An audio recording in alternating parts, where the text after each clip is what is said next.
The 11, after the crucifixion, the first reaction must have been shock.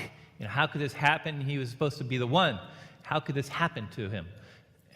This is supposed to be the Son of God, yet he's crucified. And then anger that their Judas, one of their own, had betrayed him. And the religious leaders, the ones who are supposed to be looking out for them and caring for them, were in cahoots with the Romans. The Romans as an occupying army. This is so wrong. And the Romans just so angry. Then bargaining.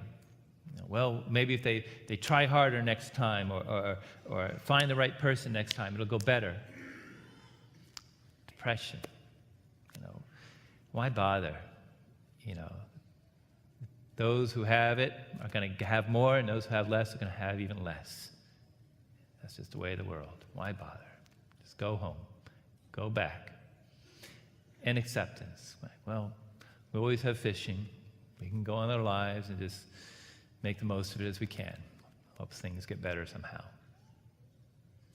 But that's when the women showed up. Right then and there, the women showed up with a story that was nonsense. And they said 3 words, just 3 words, they told to the 11. And that changed everything. There's one thing you take away from today, is these 3 words. One thing you remember and take out with you and take home with you. These are the 3 words I pray you take. That as you deal with doing your taxes, don't worry, they're coming up, April 15th. You say, how am I going to make my finances meet? How am I going to cover the mortgage? How are we going to afford college? These are 3 words that give hope. You look at your marriage, say, what happened? We've been married all these years, raising kids, and now we're just kind of coexisting. And you worry for your kids, too. The internet is poisoned with porn. And the drugs out there, in the schools, and heroin now, scary stuff. In the bombings in Brussels, extremists capturing the headlines, and millions of refugees, and then you worry for your children's children with climate change. What will this world, are we leaving them? Is it better or worse? So all these things we bring with us, but these are 3 words the women spoke. It seemed like nonsense, but they make all the difference in the world. And the words they spoke are not, I am sorry, those are good words. Or, please forgive me, those are awesome words. Or, I forgive you, forgiving injuries. These are great words. Some things that we hurt one another or things in the past, those are great words that set us free, but those are not the words.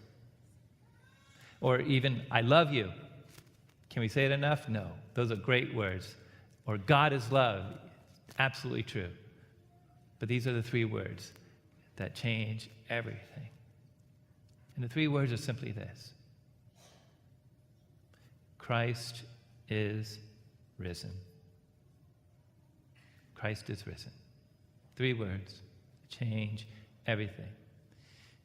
You see, Christ rose from the dead not to make good people better, that were more nice, that were more patient, that were more kind to one another. Those are good things, but that's not why he suffered and died and rose from the dead. Christ rose from the dead not to make bad people good. Say, okay, here are the laws, and now you know what you need to do to get into heaven. Very clear. I talked to you guys, I wrote this down, so now you know. That's not why he rose from the dead. He didn't come back from the dead to be a better healer, better teacher, better holy man.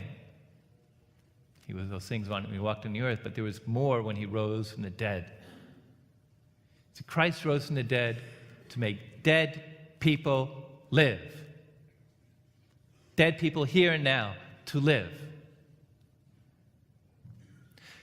Mary Magdalene, she had 7 demons. 7 demons possessed her.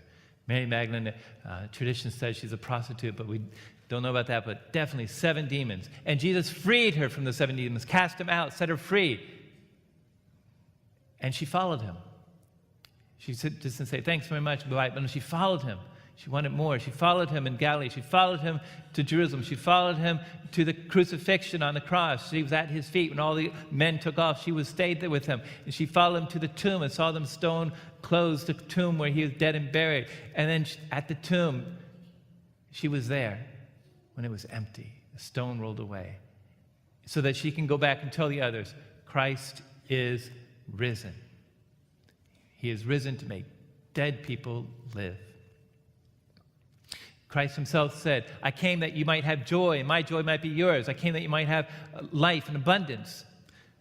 I saw a sign at a pro-life rally that said, I am pro-abundant life, not just pro-life, I am pro-abundant life. That's what Christ came to give us. His life, the life that matters. Christ is risen to make dead people live. These three words are so important. In the Eastern churches and Russia and Eastern Europe, when they greet each other during Easter, the 50 days of Easter until Pentecost, the next 50 days, they greet one another, not to say, hi, how you doing? But they say, Christ is risen, and the response is, Christ is risen indeed. So let's try that. Christ is risen. Christ is risen. Very good. Christ is risen. Well, you guys sound like Russians. It's good. But we do that here. Not with those same words. We do it in the same way, though. We do something just that means the same thing. During the Mass, just before communion, before we share in the body and blood of Christ from this altar, his very self, his true presence right here, before we share in the greatest sacrament, his greatest gift from Christ, we recall that when he rose from the dead, he appeared to his apostles and said, peace be with you. And we say those words to one another, peace be with you. Peace be with you. It's not a greeting like, hey, how you doing? Peace be with you. It's not just a greeting. Peace be with you. It's not just a blessing that God give you peace. It's that, but it's more. Peace be with you is a proclamation that Christ is risen. It's the first words that Jesus spoke, risen from the dead. First words he spoke to his apostles, peace be with you. Not like, you guys ran out of me, you guys really owe me, boy, that really hurt, I hope you appreciate it. No, he said, peace be with you. The peace that the world seeks and cannot give itself comes from Christ. The peace that you seek in your lives, for your families, children, for all, that comes from Christ and Christ alone.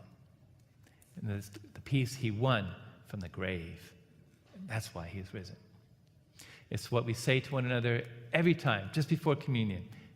We say, Christ is risen, peace be with you. So let's try that. Let's try again. Christ is risen, Christ is perfect. Peace be with you and with your spirit. That's the response. Peace be with you and with your spirit. Well, we're going to do that just before communion, but let's practice it right now. Please stand. The peace of the Lord be with you and with your spirit. Let us offer one another a kiss of peace.